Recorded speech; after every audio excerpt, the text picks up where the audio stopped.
Amém, Jesus. Aleluia, meus irmãos. A paz do Senhor, que o Senhor possa ser louvado, glorificado nas nossas vidas. Hoje é dia 13 de abril de 2015, segunda-feira.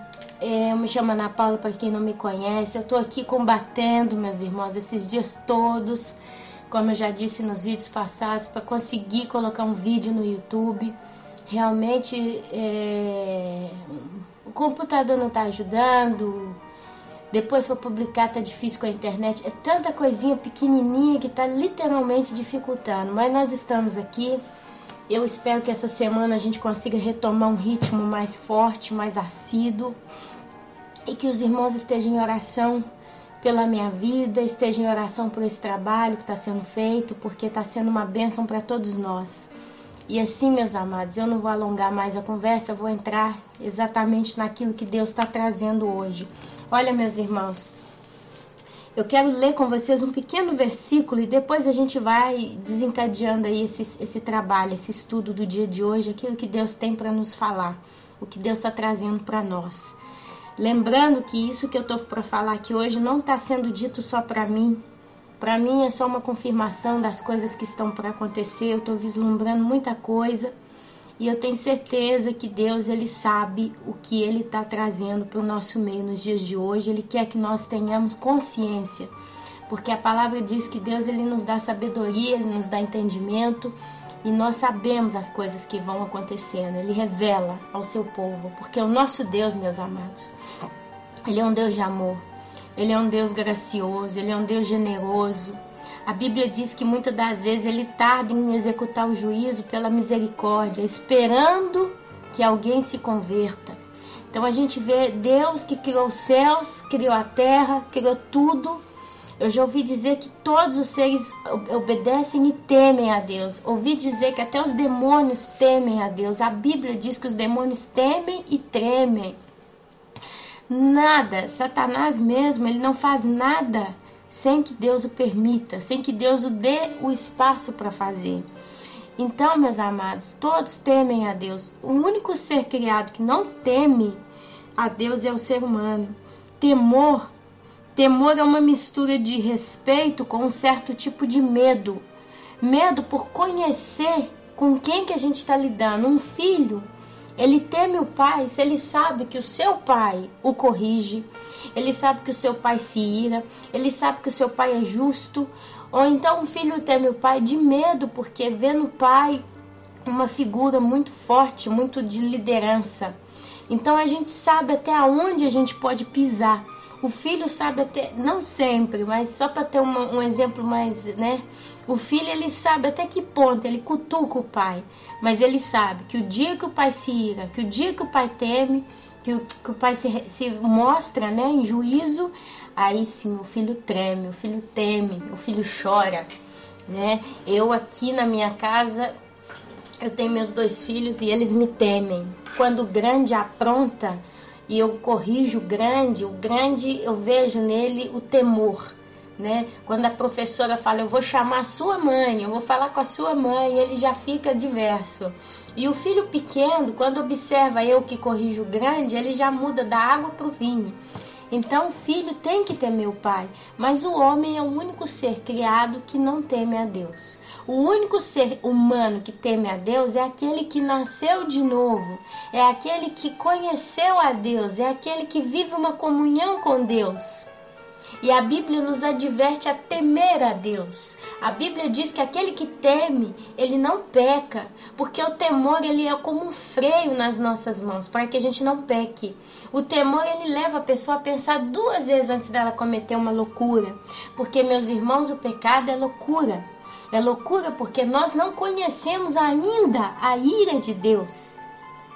Poucos são atualmente nessa geração aqueles que realmente veem ira de Deus, porque pelo que eu estou entendendo, até agora ninguém está vendo a ira de Deus. A gente está vendo a ira do homem, o amor que se esfriou, então o homem está pior do que os animais, virou uma besta. Quando a gente classifica um ser não mais como animal, mas sim como uma besta, é porque perdeu-se o controle, é loucura, é como um cachorro com raiva, um cachorro com a doença da raiva, doido. sai mordendo, sai agredindo, não passa por cima, não observa o que faz. Então, quando o ser humano ele não teme a Deus, ele peca, ele pode sim ser considerado praticamente uma besta, porque ele não observa os atos que ele faz. E ainda que ele observe, ele não se importa com isso. Então, o homem que não nasceu de novo, ele não tem temor a Deus. Eu glorifico a Deus nessa manhã do dia 13, porque Deus tem colocado temor na minha vida e provavelmente na vida daqueles que estão aqui escutando comigo, se não todos, a maioria. Porque eu vejo que Deus realmente tem trago pessoas sérias a trabalhar com a gente, acompanhar os vídeos, estar conosco aqui. E tem gente todo dia eu tenho recebido comentário de gente criticando o juiz de Deus, o Deus irado, o Deus que pune, o Deus que castiga. E teve um vídeo que eu coloquei de tsunami no Guarujá. Se vocês abrirem aquele vídeo, vocês vão ver certos comentários ali, que alguns eu respondo, outros eu deixo para lá, e eu não tiro, eu deixo para os irmãos verem a que ponto que nós estamos. De gente que não conhece a Deus, de gente que não sabe realmente a história bíblica, aquilo que a Bíblia nos revela, desde o Gênesis ao Apocalipse. E pessoas que passam por cima, outras conhecem a Bíblia, mas não acreditam. Acreditam só no que é bom, acreditam só naquilo que é belo, aquilo que é próspero. Tudo que é vida é bom. Aquilo que é mal, que é triste, que é morte na Bíblia, não se crê. E ainda falam, né? Mas a Bíblia foi inspirada por homens, são homens que escreveram, né? E eles não aceitam. Agora, as partes positivas estão boas. As partes que condenam, não. Isso aí é loucura de gente louca, gente fanática e por aí vai. Estão até dizendo que tem uma massa evangélica que está fanática porque teve aquele tsunami em 2004 lá na Malásia, lá naquele tsunami forte que teve. Aquilo até então não era dito, o mundo não sabia o que era uma tsunami. Depois daquele negócio lá, os crentes fanáticos começaram a profetizar tsunami, estão profetizando, que muito crente realmente deve estar sonhando com tudo isso. Por quê? Porque por ter visto o que aconteceu, né, e ler Bíblia, está juntando uma espécie de pressão psicológica. Eu já ouvi isso sendo falado no meu canal, com outras palavras e até com essas, mas existe um fanatismo religioso da nossa parte profetizando isso, todo mundo está sonhando. Foi dito que se você vê uma coisa muitas vezes, a tendência de você sonhar aquilo é muito grande, e por aí vai, meus irmãos. Mas eu vou dizer uma coisa para vocês. Tem pessoas dizendo assim, mas essas pessoas elas não conhecem a vida de cada um de nós. Elas não sabem o nível do relacionamento que cada um de nós temos com Deus. Elas não sabem o trabalho que Deus fez na vida de cada um de vocês. De todos que estão tendo sonho. Toda vez que eu vejo um testemunho de um sonho, de uma visão, parece uma coisa muito grande, muito absurda, muito louca, é loucura. Mas eu não duvido. A Bíblia diz que Deus abriu o Mar Vermelho para fazer passar Moisés e o povo do Egito, saindo do Egito. Agora, abrir o Mar Vermelho, eu vou acreditar ou não? Pelo Deus que eu vivo, pelo Deus que eu conheço e conheci, eu acredito. Porque a Bíblia fala da fé.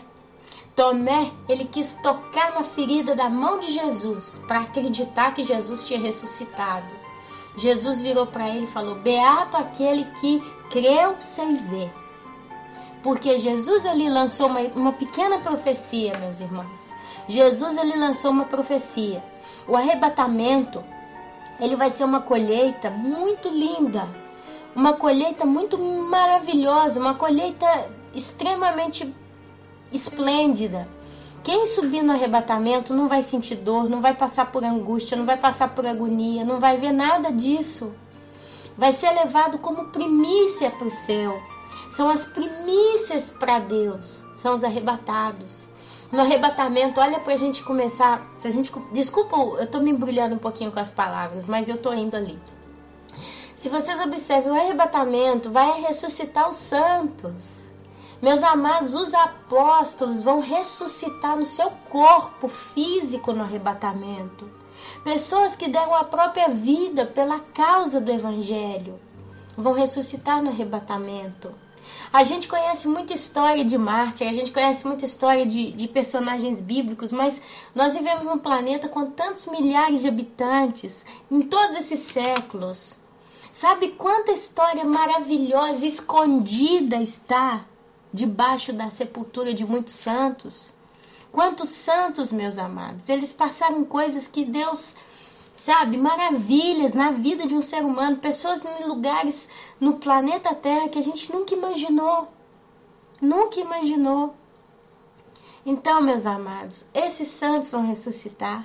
Pessoas como Jonathan Edwards vai ressuscitar, o apóstolo Paulo. Pessoas como David Wilkerson vão ressuscitar. Sabe? Homens que trouxeram realmente uma mudança radical no evangelho até então, como ele era conhecido no tempo deles. Então são as primícias para Deus. Deus ele vai estar colhendo esses que morreram em santidade, que morreram em Cristo, e ainda vão levar esses santos que até nesse momento são aqui nessa terra. A gente tem visto claramente a diferença entre o santo verdadeiro, as pessoas que temem a Deus, e as pessoas que estão vivendo um evangelho de bagunça. Existe uma diferença. Existe uma sabedoria, existe uma profundidade, existe uma vida, existe uma força nas palavras de quem a Deus pertence, que já está com óleo na garrafinha, né, das 5 virgens prudentes. Sabe quando a gente recebe as revelações, a gente vê os estudos. Eu publiquei ontem um estudo de um pastor que eu não conhecia. E ele compara o arrebatamento com as festas, né, e com a colheita. Aí ele compara o arrebatamento com a cevada, com o trigo e com a uva. E ali no estudo, depois vocês vão ver, tá lá escrito o arrebatamento e as festas. E a cevada, ele conta que ela, quando é colhida, ela não pode ser tocada. Que é muito delicado o processo de separação da cevada da bucha dela. Diz que ela é colhida com muita delicadeza e depois é com o vento que é separado o grão da cevada da casca da cevada. É o vento que limpa. Depois o trigo ele tem que ser machucado, debulhado para ser recolhido. Então o trigo ele sofre. E a uva tem que ser pisada no largar.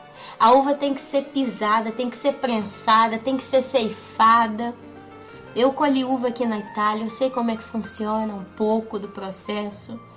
Você vai cortando os cachos com a tesoura, então você vai ceifando os cachos de uva. Depois você pega, joga aquela uva num caixote, e aquela uva vai para ser feita vinho. Só para isso que eles colhem a uva.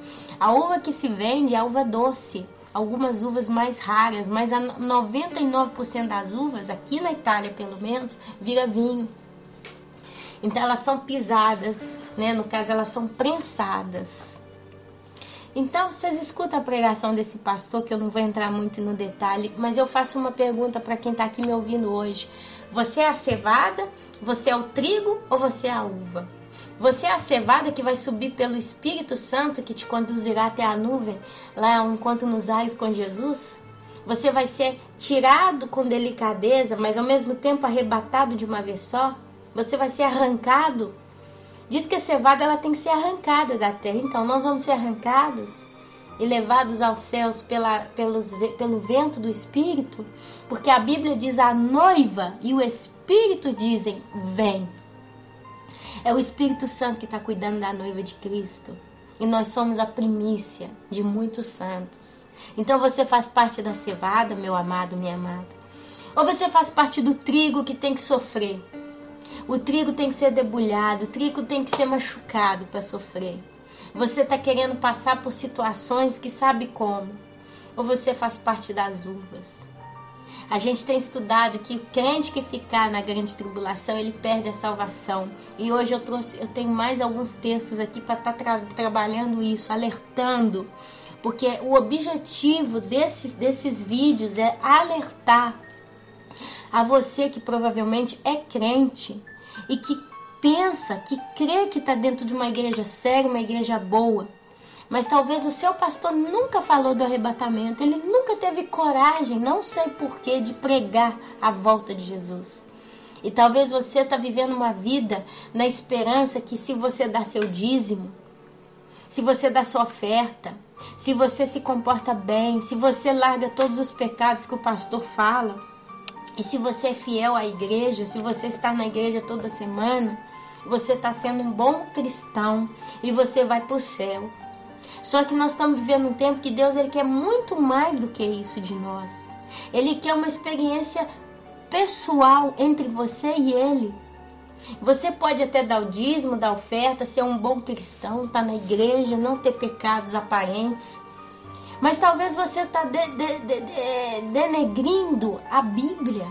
Talvez você não lê a Bíblia. Talvez você está acomodado em esperar que quando vai à igreja, o pastor ou quem está lá pregando é que vai te dar informação. Talvez você se alimenta só daquilo que o pastor da sua igreja está dando. Ainda que possa ser um alimento bom, não é que eu estou dizendo que toda igreja traz só coisa boa ou ruim. Tem um pouco de tudo, a gente não sabe. Mas Deus, ele deixou claro, Jesus, ele fala que quando a gente escuta uma coisa, a gente tem que analisar nas escrituras. Teve um povo bíblico que assim fazia. Que quando algo era dito, profetizado, estudado ou falado, eles depois examinavam as escrituras para ver se aquilo batia com a Bíblia. Então talvez você é um crente que não está fazendo isso, não está vivendo isso. Você crê com os olhos fechados em tudo que diz o seu pastor. Ora, é um teólogo, é alguém que estudou para aquilo, é alguém que foi capacitado para aquilo, é alguém que foi consagrado no altar como pastor ou pastora. Então é uma pessoa que tem uma autoridade suficiente para falar aquilo que eu tenho que fazer. E eu tenho que respeitar e temê-lo. Mas Deus, nesse tempo, Ele quer algo muito mais profundo do que isso. Eu peço a Deus que o seu pastor seja uma bênção. Que seja um homem realmente que te traz a Bíblia como ela realmente é, sem distorcer o Evangelho. Mas eu peço a Deus que você tenha no seu coração uma motivação para buscar a Deus sozinho também. Para entrar no seu quarto e buscar o Senhor em espírito e em verdade. E a gente começa buscando a Deus não só em oração, mas a gente começa buscando a Deus lendo a palavra dele. Eu não tenho um vídeo que eu não enfatizo sobre ler a Bíblia, meus amados. Porque é o Espírito Santo quem nos ensina. É o Espírito Santo quem nos inspira. É o Espírito Santo quem nos guia. É o Espírito Santo quem nos dá discernimento. É Ele que traz harmonia justa na palavra. E é Ele que, mano a mano, que você vai lendo a Bíblia, Ele vai trazendo os textos, você consegue formar a mensagem atual de Deus, ouvir a voz do que Deus está falando nesse exato momento para você. E é aí que faz a diferença. Nós não somos crentes sensacionalistas. Nós não estamos atrás de profecia de cá, de lá, de cá. Ah, aquele contou-se tsunami, aquele é meteoro. Não. Mas antes disso, a gente está recebendo do próprio Deus sabedoria nas Escrituras. E a gente sabe dividir.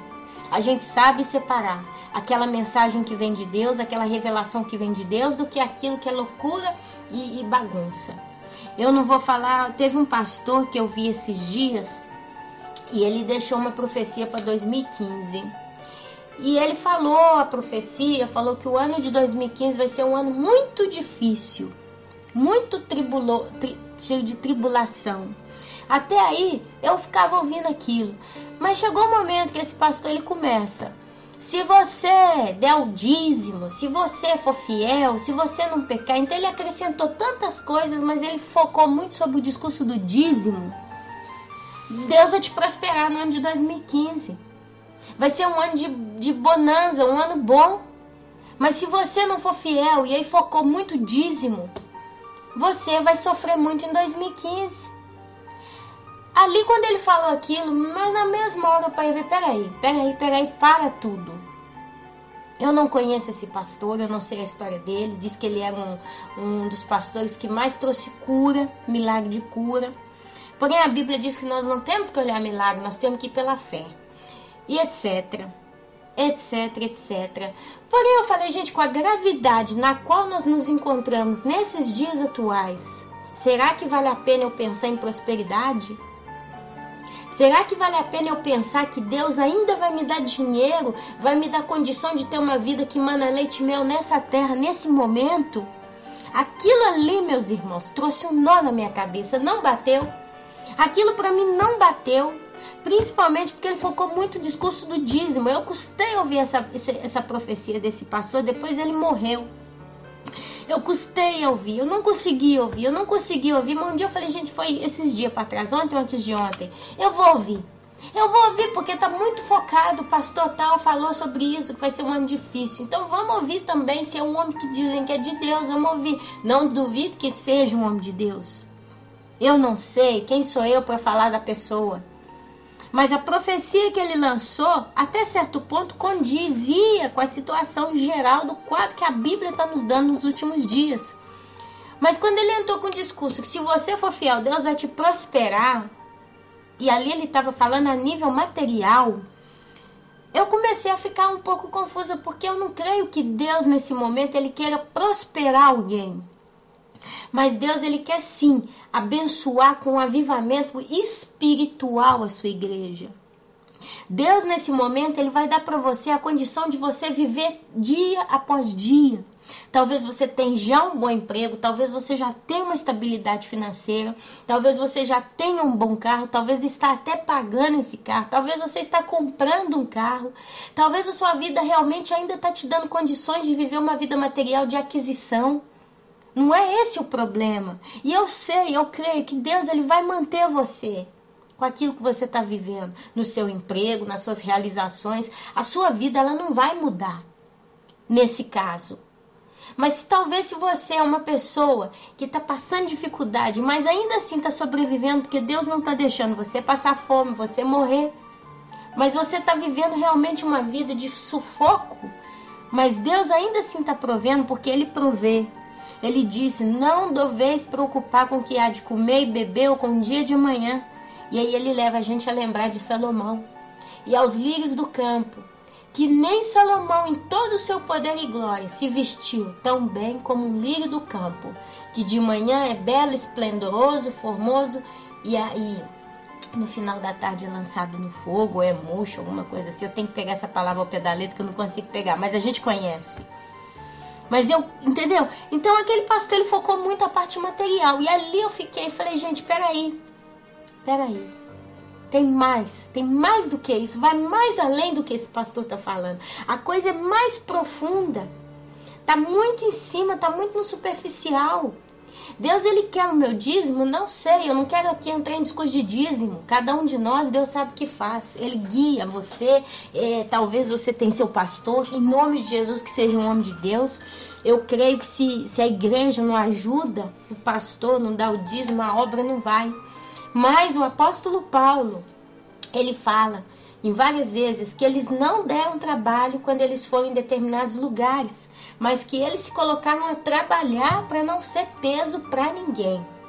Então Deus, ele deixa muito claro, esse trabalho de dinheiro na obra de Deus, ela é para prosperar a obra, mas não para manter ninguém na boa vida. Inclusive o apóstolo Paulo diz que aquele que é preguiçoso tinha que deixar para lá, tinha que deixar morrer de fome se quisesse morrer, mas ninguém tem que ficar rodeando ninguém para acontentar as necessidades dos outros, mas que todos têm que trabalhar.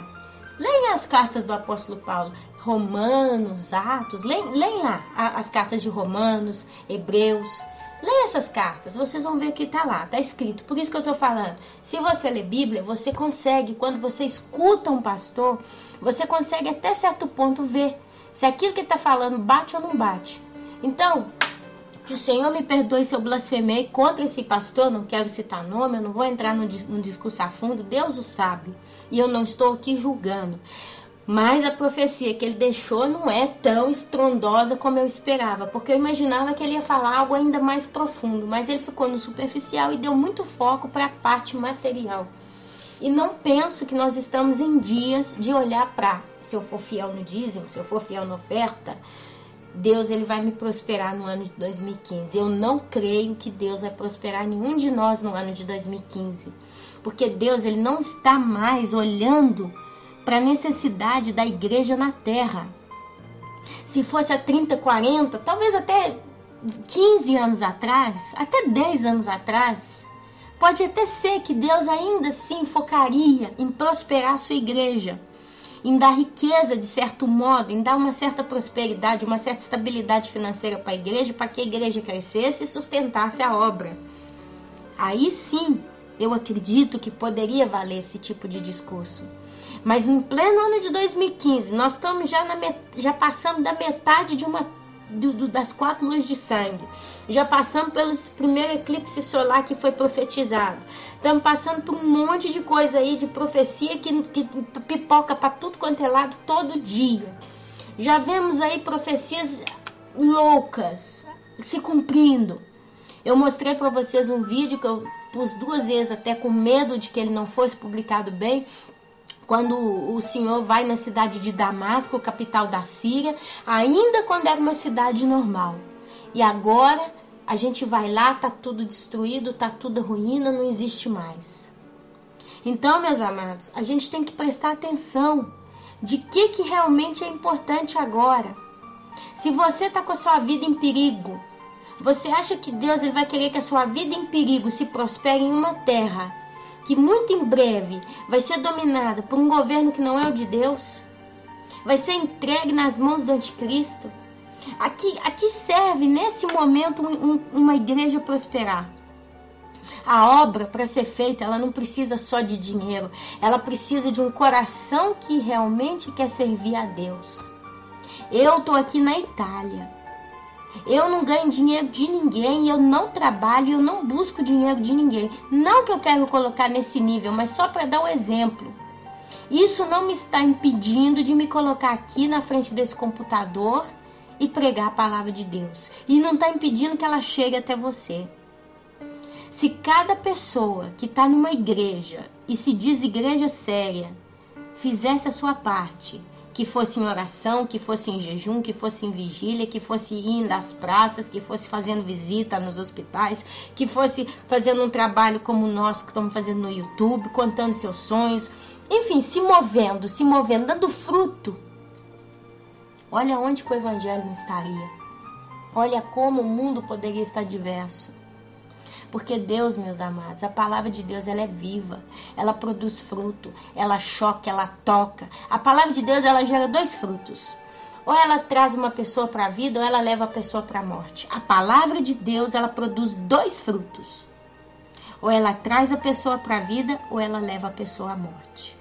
Ela traz a pessoa à vida porque através dela a pessoa abre os olhos, ela entende a palavra de Deus. E ali ela passa a seguir aquilo que a palavra de Deus nos fala.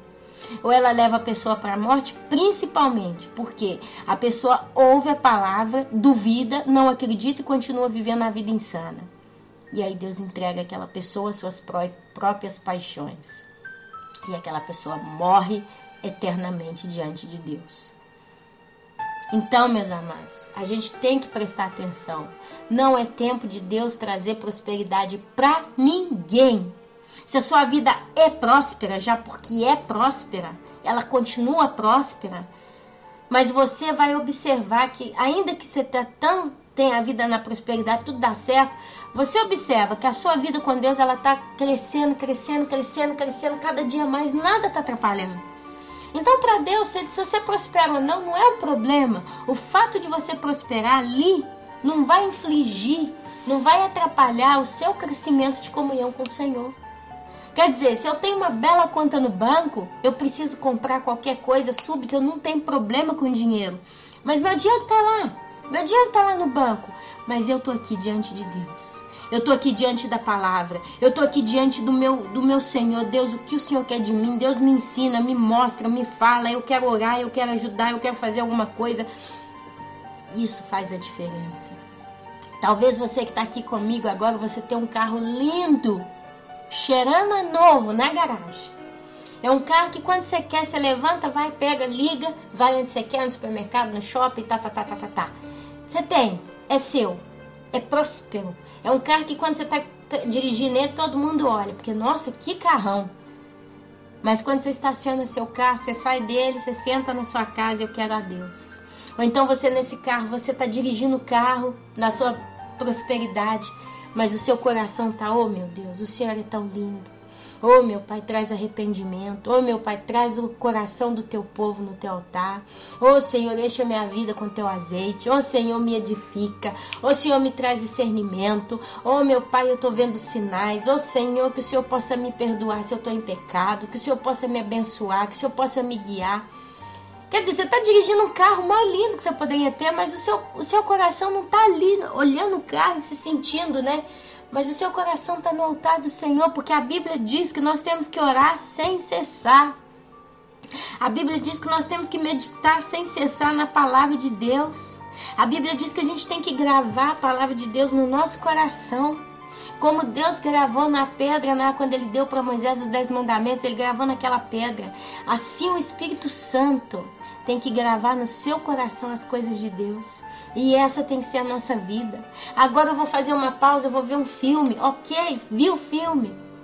Mas o meu coração, ele está vigilante. Está sempre no altar do Senhor. Peraí, o que eu estou fazendo? Esse filme presta, esse filme não presta? Até onde? Não é só isso a minha vida. Eu não estou só nisso. Tem muito mais. Então Deus, Ele não quer prosperar a igreja agora. Porque a Bíblia diz, não ajunteis tesouro na terra, onde a traça e a ferrugem corrói, mas ajunteis tesouro no céu, onde a traça e a ferrugem não corrói. Deus, Ele quer prosperar você em santidade, isso sim.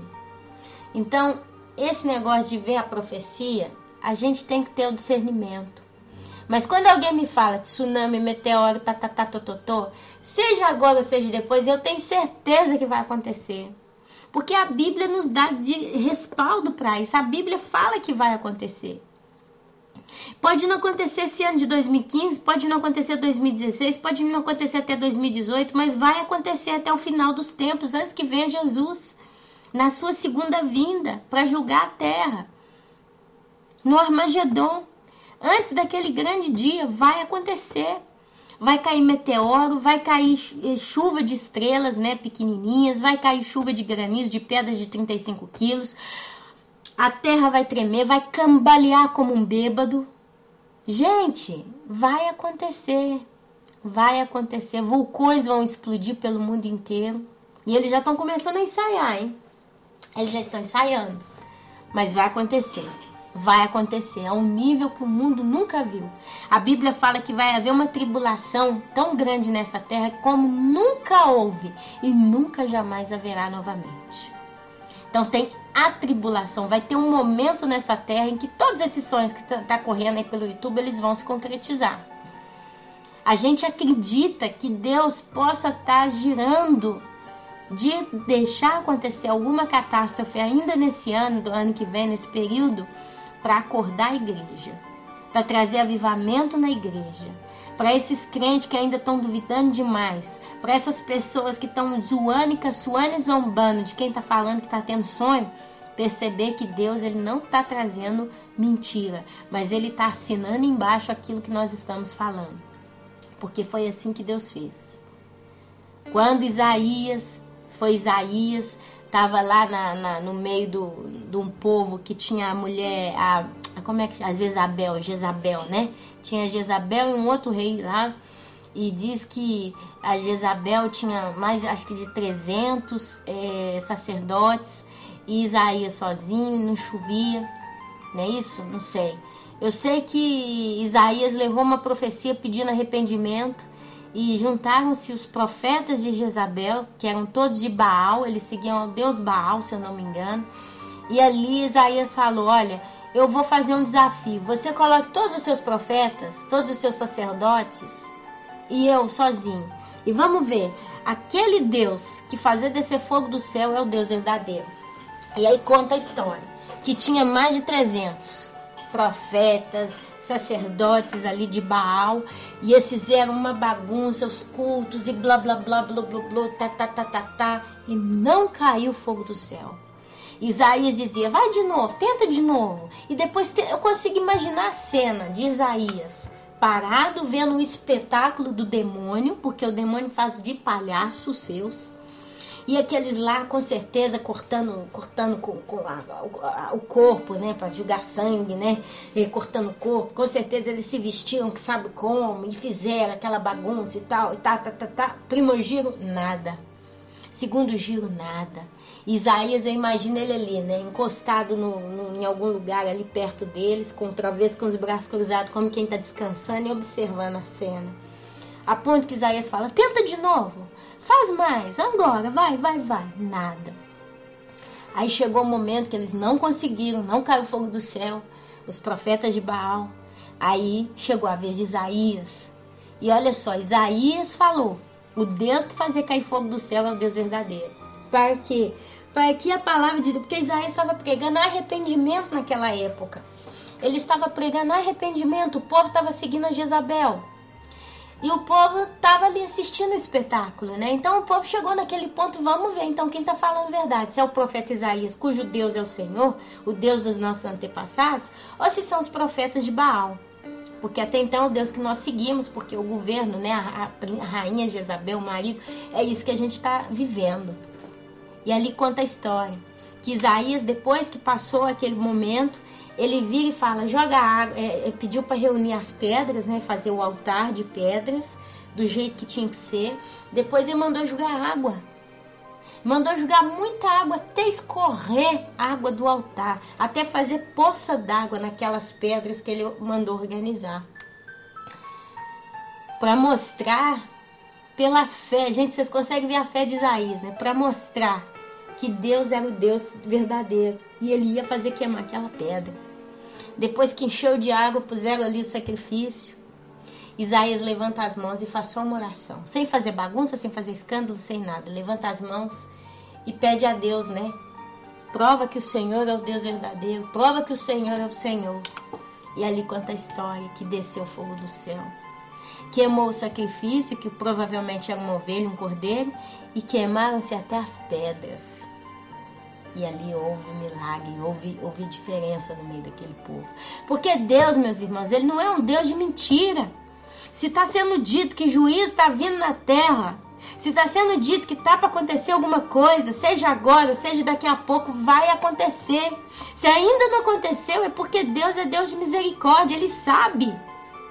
Ele sabe que se cai um meteoro, se vê um tsunami, muita gente vai morrer e vai sofrer morrendo. Vocês conseguem imaginar a angústia, a agonia de uma pessoa no meio de um tsunami? Tem um filme que mostrou isso outro dia, de uma atriz lourinha, que retratou exatamente a catástrofe que foi aquela tsunami de 2004 na Indonésia.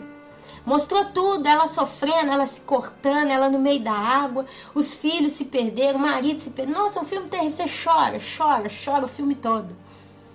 Então, e Deus, Ele sabe o preço que é o sofrimento de uma vida, seja uma vida que vai para o inferno, seja uma vida que vai para o céu, Deus sabe. Deus é Deus de misericórdia, Deus é Deus de graça, Deus é Deus de amor. Ele não é um Deus cativo, um Deus carrasco que tem prazer em trazer juízo na terra. A Bíblia fala que a vontade de Deus era que nenhum se perdesse.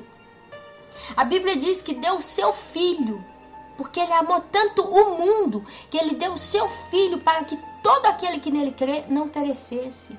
Quando diz Deus amou o mundo, Deus, Ele está amando o ser humano que gira o mundo. Porque o mundo para Deus não é a árvore que está do lado de fora de sua casa, não é o cachorro que está latindo. O mundo para Deus não é nem Satanás que está agindo nesse planeta. O mundo para Deus não é o mar, o Oceano Atlântico, o Pacífico. Não é a nuvem, não é o rastro químico que o avião está deixando. Isso não é o mundo para Deus. O mundo para Deus são seres humanos que são a sua imagem e semelhança que estão pisando nessa terra. E Deus amou o mundo, Deus teve misericórdia, Deus sofreu no seu coração de tal maneira que Ele falou, eu vou dar o meu filho, a minha primícia, o ser mais lindo, mais puro, mais santo que existiria, existe, ou possa ter existido, que não existe. Só Ele pode. É o mais precioso para morrer naquela cruz de vergonha e de humilhação, para que todo aquele que nele crê seja salvo e não pereça. Então, meu querido, a gente não pode ficar pondo Deus em dúvida. Porque, aliás, apesar de todo o amor, de toda coisa que vem de Deus, de graça, de misericórdia, Deus é justo. E mais cedo ou mais tarde, Deus tem que agir. Deus vai ter que agir. O pai corrige o filho que ama e o pai age. E Deus, ele é Deus do mundo. Mas ele também é criador de tudo que está no mundo. Deus criou a natureza, Deus criou os animais. A Bíblia diz que a terra geme, sofre. Mas não por culpa sua, não porque ela quis, mas por causa do pecado do homem. E a terra espera, a natureza espera ansiosamente a ver a revelação dos filhos de Deus. Meus amados, leiam a Bíblia. E aqui eu digo para vocês, Lucas, capítulo 21, versículo 25, diz uma coisa muito séria. Vamos ver como é que o Espírito Santo vai trazer colegamento em toda essa palavra. Lucas 21, 25, fala: haverá sinais no sol, na lua e nas estrelas. Na terra, as nações estarão em angústia e perplexidade, com o bramido e agitação do mar. Os homens desmaiarão de terror, apreensivos com o que está sobrevindo ao mundo, e os poderes celestes serão abalados. Eu paro aqui. Meus amados, haverá sinais no sol. 20 de março nós tivemos um eclipse, num dia de uma festa judaica, na qual não me lembro, mas era uma festa importante. E os judeus consideram sinais nos céus, né, os eclipses, coincididos com festas judaicas, como sinais de Deus, alerta de Deus, juízo vindo à nação da terra, as nações da terra e a nação de Israel. Na lua, nós tivemos os 4 eclipses, agora vai ter o último, tá chegando aí. E foram todos em dias de festas judaicas importantíssimas. Não festas judaicas, festas de Deus, que está lá no Velho Testamento. Livro de Levítico conta todas as festas, fala sobre tudo isso de um modo muito profundo, e tem vários estudos no YouTube sobre as luzes de sangue e o eclipse. Sinais no sol, na lua e nas estrelas. A gente está vendo sinais nas estrelas. A gente está vendo aí um monte de coisa acontecendo no universo. Meteoro passando para cima e para baixo, planetas acontecendo certas coisas, alinhamento de planeta e por aí vai. E ainda estão acontecendo outros sinais. Na Terra, aí Deus faz ele abre um parênteses, ele diz: na Terra, as nações estarão em angústia e perplexidade, com o bramido e a agitação do mar. Eu faço uma pergunta para você. Se você pergunta um ser humano no Brasil, você lembra qual foi uma das maiores catástrofes que esse mundo já passou por ela? Provavelmente ele vai dizer tsunami. Porque as 2 últimas grandes catástrofes que nós passamos, ano de 2004 na Ásia, ano de 2011 no Japão, as 2 tsunamis, que devastaram tudo, mataram milhares de pessoas. E não ainda foi esquecida por nós. Ninguém ainda esqueceu esses desastres. E a gente tem angústia, porque hoje a gente está vendo em muitos lugares que o mar está estranho. Tem um vídeo em espanhol que diz que o mar recuou 30 metros. E não se entende por que o mar recuou 30 metros. E quando tem chuvas e tempestades, essas chuvas horrorosas que a gente está vendo, para quem mora perto do mar e olha, assusta. Eu aqui moro de frente para o mar. Tem hora que tem umas tempestades aqui tão feias. Agora está até bonito os dias, mas teve tempos para trás aí que foram assim. Eu ficava morrendo, eu ficava angustiada de ver aquilo. E eu ficava perplexa. Você vê, quem viu as tsunamis aí, a perplexidade dessas pessoas. E o mundo hoje tem medo de tsunami. O mundo hoje teme uma nova tsunami. E o mundo hoje sabe que em algum lugar vai acontecer de novo. Existem várias ameaças que podem ocasionar uma grande tsunami. Um mega terremoto que vai consequentizar, que vai dar uma tsunami. Então, quando aqui capítulo 21, 25 diz que os homens estarão em angústia e perplexidade com o bramido do mar e a agitação do mar. Olha, não estou falando só de bramido, mas também agitação do mar. O mar, ele está agitado ultimamente. O mar não é o mesmo. E os homens, eles estão em angústia.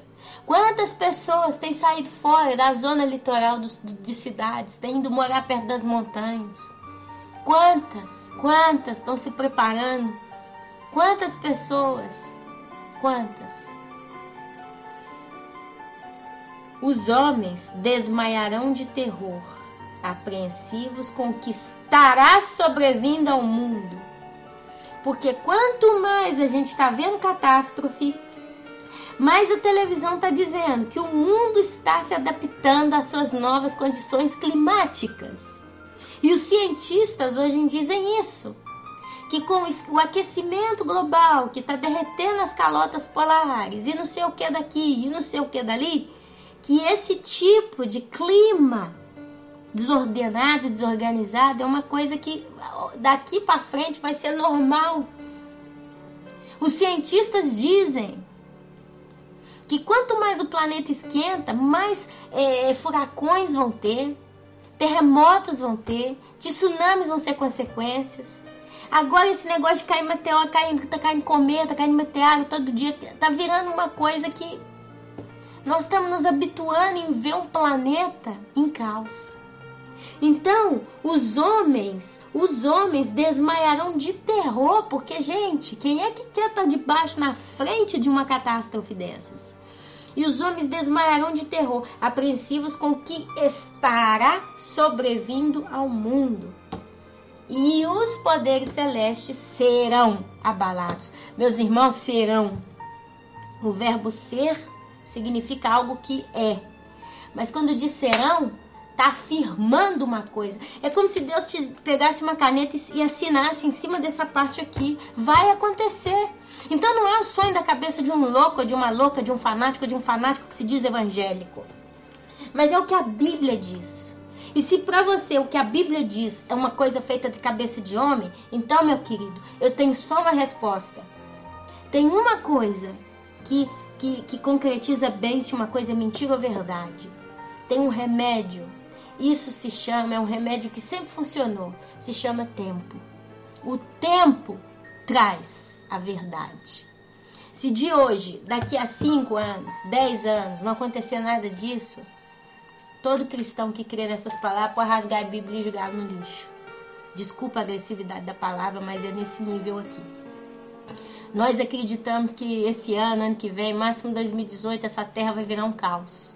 Nós acreditamos, porque 2018 Israel vai fazer 70 anos como nações. E a Bíblia em Mateus 24 diz que todas essas coisas vão acontecer. Não passará essa geração até que todas essas coisas aconteçam. Israel faz 70 anos em 2018. Então 2018 é o teto que nós, como cristãos que cremos na Bíblia, estamos colocando de certo modo para ver e vislumbrar coisas horrorosas acontecendo. Inclusive o arrebatamento nesse meio tempo. A gente crê que está muito para meses. Eu tenho visto muitos irmãos dizendo, a gente acredita que vai ser 2015. 2015, 2016 não passa o arrebatamento. Mas é isso, meu querido. É isso. E a coisa é tão linda, a coisa é tão profunda, que se você vai lá no capítulo de Ezequiel 34, você vai ler o que Deus fala. Porque se acontecer uma catástrofe, haverá sinais no sol, já houve. Pelo menos até então, onde a gente precisava ter.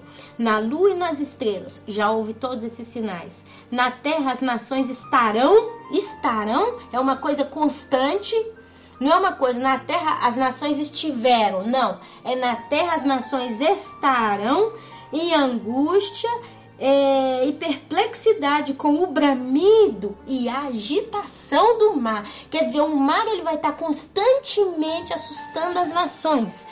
Aqui teve um que disse para mim que o Brasil é uma terra segura.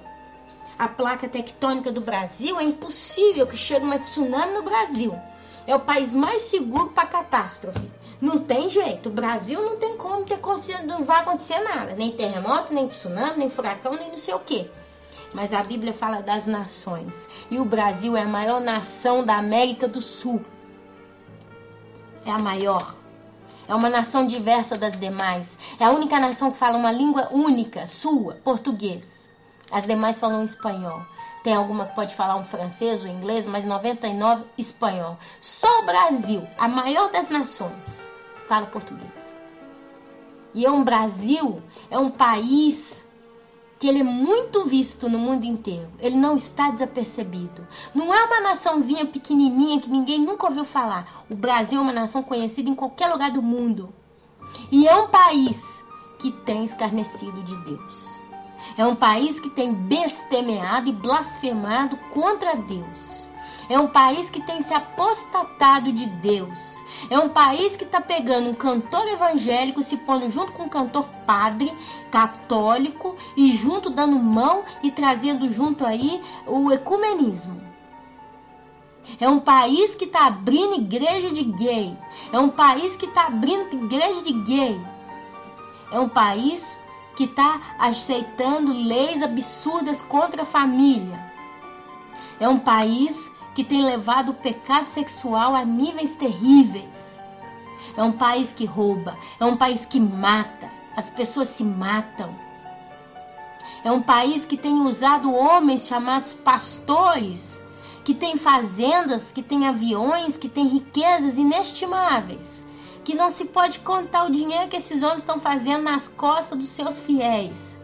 É um país tão absurdo que o pastor Edir Macedo levantou o templo de Salomão. Isso são abominações a Deus. Não adianta. Não adianta a gente fazer vista grossa, fazer de conta que não, que é tudo bom, que é tudo normal. Não!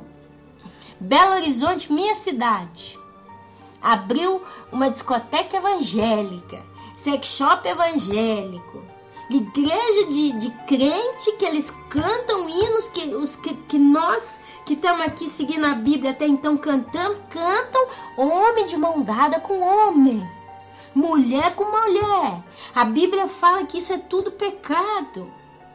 Esse é o Brasil. É o Brasil que na época do carnaval, no Rio de Janeiro, eles fazem turistas do mundo inteiro fazer passe de umbanda, de quimbanda, de candomblé. De fazer passe, de fazer ofertas a Iemanjá, de fazer oferta ao santo do preto velho, tudo aquele tipo de coisa do candomblé, para que a escola de samba, não sei se vocês sabem disso, mas cada escola de samba no Rio de Janeiro, não sei em São Paulo, mas vamos falar do Rio de Janeiro que eu tenho certeza, tem uma espécie de padroeiro do candomblé ou da umbanda ou da quimbanda.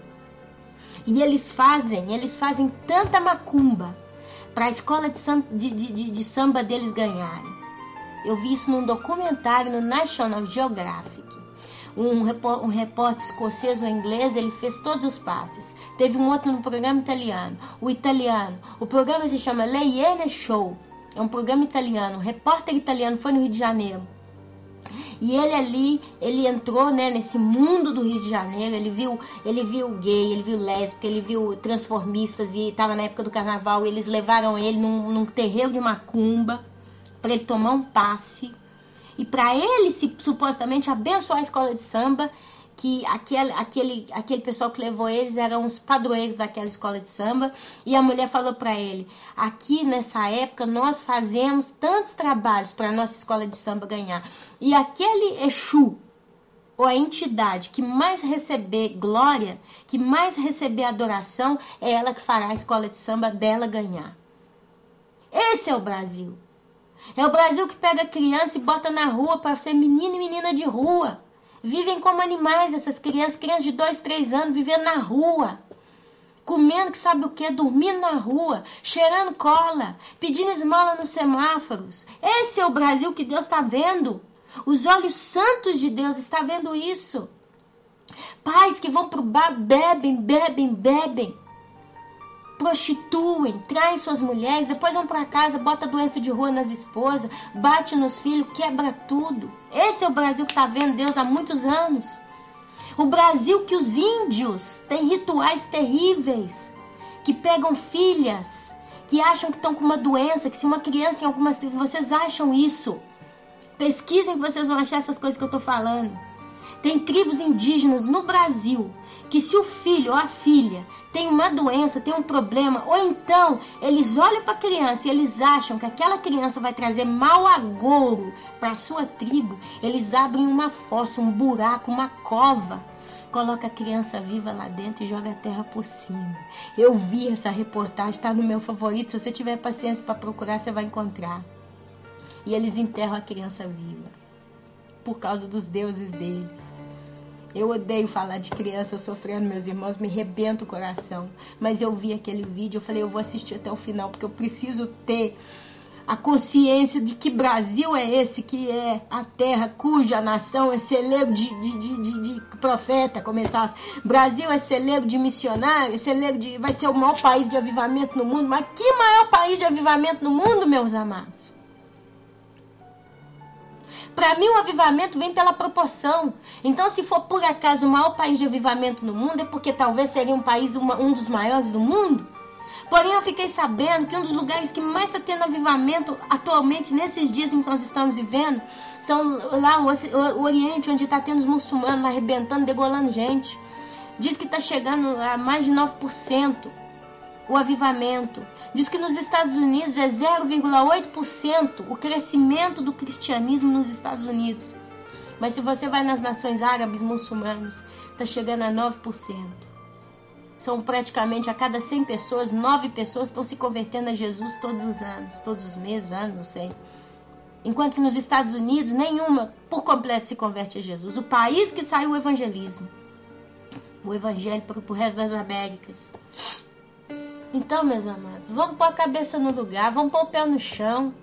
A pergunta que eu faço para mim mesma todo dia é essa, mas se a gente acha que Deus é palhaço, a gente acha que Deus ele vai vendo tanta injustiça, tanta loucura, liga o Cidade Alerta. Eu não sei se ainda passa esse programa no Brasil, mas vai ver esses programas de domingo do Faustão, com aquelas mulheres com a bunda de fora, esses desenhos satânicos. Esses programas do inferno, novela, atriz de 80 anos beijando na boca de outra, promovendo o lesbianismo. Esse é o Brasil que Deus está tendo que engolir nesses dias. Deus está tendo que engolir, porque eu disse no início dessa palavra, toda a criação teme a Deus. Toda a criação obedece a Deus. Até os demônios temem e tremem. Eles não fazem nada que Deus, de certo modo, não os permite fazer. Eles têm um limite. Satanás, quando tocou em Jó, ele foi na presença de Deus acusar Jó. E Deus deu a permissão para ele tocar na vida de Jó, na família de Jó. Mas ele disse, a vida dele não. A vida dele não. Por mais que a gente pense que Satanás é o que é, ele tem limitação, ele é limitado, porque nós temos um Deus nessa terra. E as coisas estão sob o controle dele, ainda que pareça não estar. Mas Deus está engolindo coisas absurdas a cada segundo em todo o planeta, inclusive no Brasil. Então, que o mar do Brasil pode realmente entrar terra dentro, arrebentar com muita coisa, é possível. É possível. Se acontece antes do arrebatamento, pode acontecer um avivamento no coração de muitos crentes. Porque eu estou falando uma coisa aqui e eu não sei quanto vai durar essa pregação hoje, mas eu estou falando uma coisa que é verdade. Deus, ele é misericordioso e ele ama o seu povo. Ezequiel 34 diz, veio a mim esta palavra do Senhor, filho do homem, profetiza contra os pastores de Israel. Profetize e diga-lhes, assim diz o soberano Senhor. Ai dos pastores de Israel, que só cuidam de si mesmos. Acaso os pastores não deveriam cuidar do rebanho? Vocês comem a coalhada, vestem-se de lã e abatem os melhores animais, mas não tomam conta do rebanho. Vocês não fortaleceram a fraca, nem curaram a doente, nem enfaixaram a ferida. Vocês não trouxeram de volta as desviadas, nem procuraram as perdidas. Vocês têm dominado sobre elas com dureza e brutalidade. Por isso elas estão dispersas, porque não há pastor algum, e quando foram dispersas, elas se tornaram comida de todos os animais selvagens. Ou, em palavras curtas, os pecados do mundo, os ataques do mundo, as loucuras do mundo, as afrontas do mundo, os cães do mundo, os demônios que estão no mundo. As minhas ovelhas vaguearam por todos os montes e por todas as altas colinas. Foram dispersas por toda a terra, e ninguém se preocupou com elas, nem as procurou. Por isso, pastores, ouçam a palavra do Senhor. Juro, Deus falando, juro pela minha vida, palavra do soberano, o Senhor. Visto que o meu rebanho ficou sem pastor, foi saqueado e se tornou comida de todos os animais selvagens, e uma vez que os meus pastores não se preocuparam com o meu rebanho, mas cuidaram de si mesmos em vez de cuidarem do rebanho, ouçam a palavra do Senhor, ó pastores. Assim diz o soberano Senhor: estou contra os pastores e os considerarei responsáveis pelo meu rebanho. Eu lhes tirarei a função de apacentá-lo, para que os pastores não mais se alimentem a si mesmos.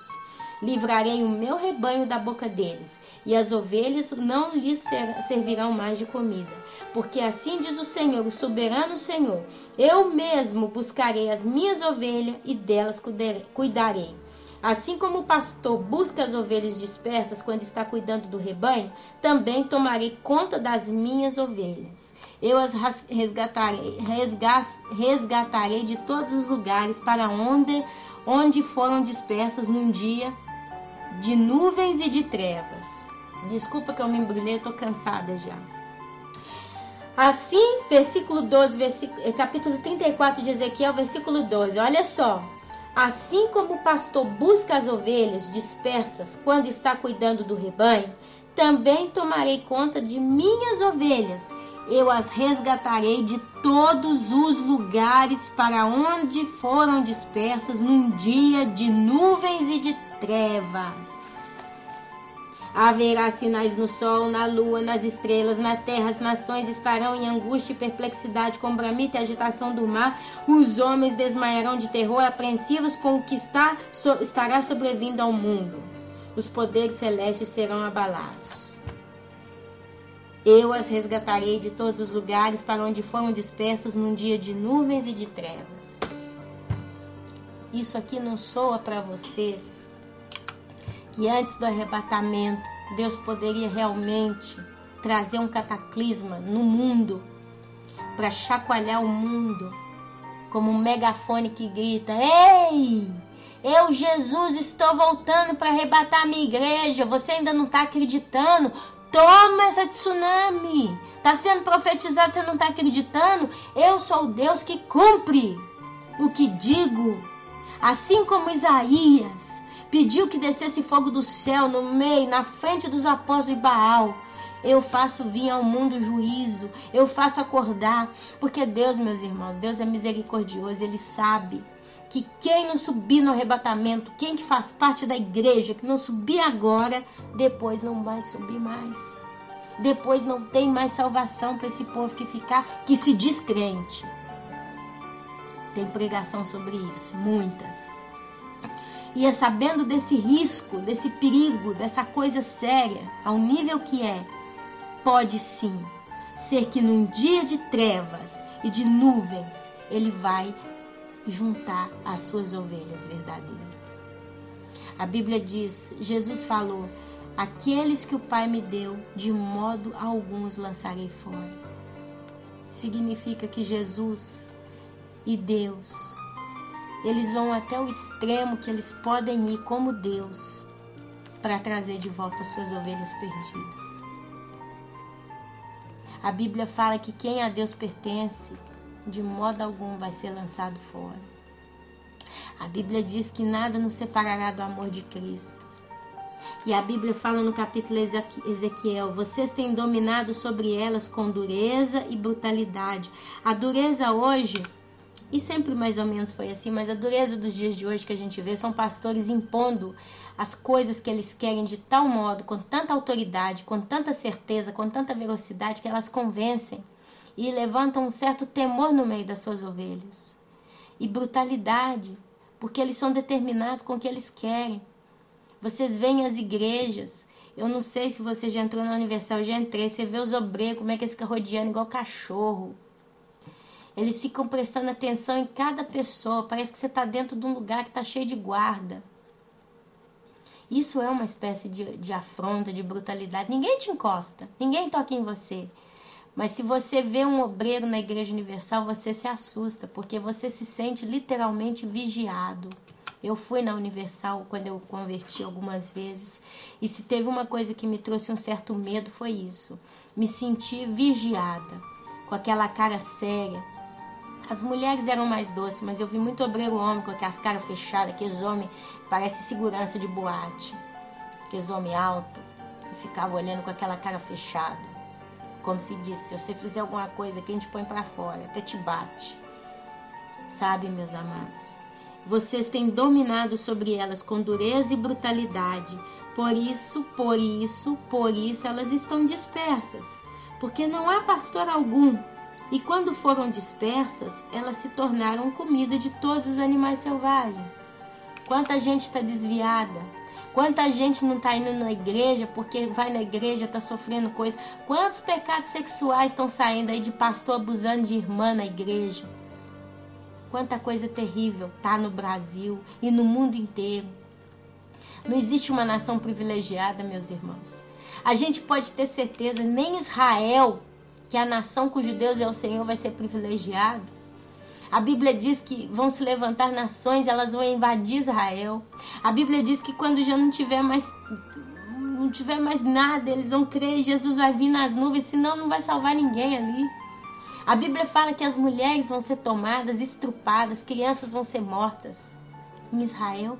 Se Israel, que é a nação cujo Deus é o Senhor, é um povo que Deus escolheu, é um povo que tem um príncipe, se eu não me engano é Gabriel ou Daniel que está ali, vai ser invadida pelo inimigo, o Brasil vai passar batido, o Brasil vai ser privilegiado. Por quê?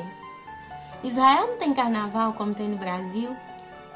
Israel não tem terreiro de umbanda, quimbanda, candomblé como tem no Brasil. Israel não tem um nível de programa de televisão como a gente vê no Brasil. Tem, a televisão mundial é toda muito podre, mas não chega no nível baixo como chega no Brasil. Eu falo isso porque eu moro na Itália, aqui não tem esse tipo de programa. Existe muita porcaria, existe muita coisa errada, existe absurdos, mas ao nível do Brasil eu não consegui ver ainda em nenhuma televisão. Israel não tem a idolatria que tem no Brasil, o nível da idolatria. Não existe uma padroeira em Israel que se chama Nossa Senhora Aparecida, mas tem Deus, cujo Deus é o Senhor. E Israel não vai ser poupado. Por que o Brasil tem que ser poupado? Então, meus queridos, prestem atenção. Eu mesmo tomarei conta das minhas ovelhas e as farei deitar e repousar. Palavra do soberano Senhor. Procurarei as perdidas e as trarei de volta, as desviadas. Enfaixarei a que estiver ferida e fortalecerei a fraca. Mas a rebelde e forte eu a destruirei. Apacentarei o rebanho com justiça. Quanto a você, meu rebanho. Primeiro em Ezequiel 34, Deus fala dos pastores, mas depois ele vai para as ovelhas. Olha aqui. Quanto a você, meu rebanho, assim diz o soberano Senhor, julgarei entre uma ovelha e outra, e entre carneiros e bodes. Não lhes basta comerem em boa pastagem? Deverão também pisotear o restante da pastagem? Não lhes basta beberem água límpida? Deverão também enlamear o restante com os pés? Deverá o meu rebanho alimentar-se daquilo que vocês pisotearam e beber daquilo que vocês enlamearam com os pés? Por isso, assim diz o soberano Senhor a eles: vejam, eu mesmo julgarei entre a ovelha gorda e a magra. Pois vocês forçaram passagem com o corpo e com o ombro, empurrando todas as ovelhas fracas com chifres até expulsá-las. Quantas igrejas aí que vocês estão vendo pessoas saindo por causa de problema entre os irmãos? Pessoas que se dizem de Deus, fazendo fofoca, calúnia, acabando com a vida do próximo. Eu salvarei o meu rebanho, e elas não mais serão saqueadas. Julgarei entre uma ovelha e outra, porei sobre elas um pastor. Aqui ele fala de Israel que vai pôr meu servo Davi, mas o pastor que vai julgar e vai cuidar e vai governar todos nós é o Rei dos Reis, o Senhor dos Senhores, Jesus Cristo.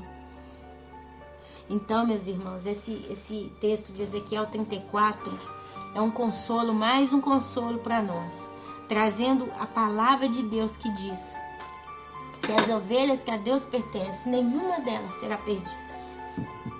Deus, ele fala na parábola daquele que das 100 ovelhas, da 99 perdida, aqui uma ovelhinha perdeu, e que o pastor deixou todas as 99 sozinha para ir buscar aquela que estava perdida.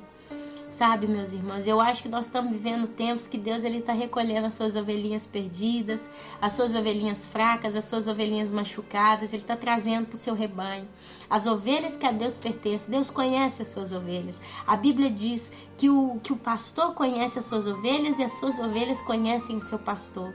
Então, meus amados, a gente tem que ficar com o coração na mão nesses dias, com muito temor diante do Senhor, porque Ele está fazendo a obra. A Bíblia diz que quem faz a obra é Deus, não somos nós. Nós ajudamos, nós trabalhamos no campo, né? Nós damos os frutos. Nós simplesmente damos os frutos daquilo que nós somos, porque a Bíblia diz que a árvore que não dá fruto, ela é arrancada e jogada no fogo. Então, nós, como os filhos de Deus, somos a imagem e semelhança de Deus, nós damos os frutos. A Bíblia diz que a boca fala aquilo que o coração está cheio. Se o seu coração, desculpa, eu estou cansada, mas se o seu coração ele está cheio do Espírito Santo, a sua boca só vai falar de Deus, do trabalho de Deus, da obra de Deus, da salvação de Deus, do que Deus está fazendo, que Deus está voltando e etc. Então, meus amados, que a gente esteja em oração. O arrebatamento ainda não aconteceu, porque Deus está terminando de buscar as suas ovelhas. E só para reforçar, se acontecer alguma catástrofe, porque é tempo disso, nós estamos no tempo das catástrofes, nós estamos no tempo que o mar vai bramir e ele vai ficar realmente muito agitado e as nações já estão perplexas porque a gente sente isso. É porque Deus está trabalhando. Se acontecer uma catástrofe, é porque Deus está recolhendo, Ele está recolhendo o seu povo, Ele está recolhendo a sua cevada. E muito em breve o Espírito Santo vai levar embora. Eu teria muito mais coisa para falar, mas chegou no momento que eu vou ficar só voltando atrás do que eu já disse hoje. E eu acho que já é o bastante para essa mensagem, né? Eu acho que senão eu vou ficar voltando atrás e remoendo, vai ficar uma mensagem mais cansativa. Mas prestem atenção, meus irmãos. Vocês não devem nunca deixar de olhar para essa palavra que diz que Deus é justo. E Deus, Ele cuida dos seus. Ele cuida dos seus. Então, se vocês têm pessoas que vocês amam, que estão dentro de igrejas, que estão praticando apostasia, intercedam pela vida dessas pessoas, orem pela vida delas. Se tem uma coisa que eu tenho certeza, meus irmãos, é que Deus, na sua justiça, Ele não vai deixar que se perca nenhuma das suas pérolas. Aqueles que Deus deu a Jesus, Jesus não vai permitir em modo algum que eles se percam. Quem se perder, é porque não pertencia a Deus. É porque não pertencia, não foi dado a Jesus. Aí entra em mistérios que a gente não pode dizer porque não sabe. Mas a gente tem que confiar. Bendito aquele que creu sem ver, né? Eu não quero ser como Tomé, quero ver tanta coisa para acreditar. Nós somos benditos de Deus. Nós somos benditos do Senhor porque a gente tem crido nessa palavra sem ver. A maioria de nós não tem sonhos, não tem visões, não tem nada disso. A gente caminha pela fé mesmo. Eu raramente tenho sonhos. Visões, então, quase nunca. Nunca, posso dizer, praticamente. Se eu tive, foi uma ou duas, em anos. Mas a minha força vem na palavra. É por ela que eu caminho. E quanto mais eu leio, quanto mais eu vejo a palavra de Deus, mais o meu coração se alegra, porque mais a vida do Senhor está em mim. Então, meus irmãos, orem pela minha vida para que esse trabalho possa continuar sendo feito, porque Deus está falando. Mês de março nós fizemos 30 dias contínuos aí, sem se interromper nada. Agora mês de abril está bem difícil, a luta aumentou demais, vocês não têm ideia. Eu peço a oração dos irmãos, intercedam por mim, porque a gente precisa de intercessão. Eu não tenho ninguém aqui que ore por mim, aqui na minha casa ou na minha família. Então orem, intercedam pela minha vida, pelo ministério, para que Deus possa estar continuando a levar esse trabalho adiante, porque é Ele quem traz, é Ele quem leva, não sou eu não, tá? Então que o Senhor possa estar abençoando a cada um de vocês e que amanhã a gente possa estar fazendo um outro trabalho, um outro belo trabalho aí com a palavra do Senhor, com as orações, com o coração no altar de Deus. Que o Senhor Jesus possa abençoar cada um de vocês.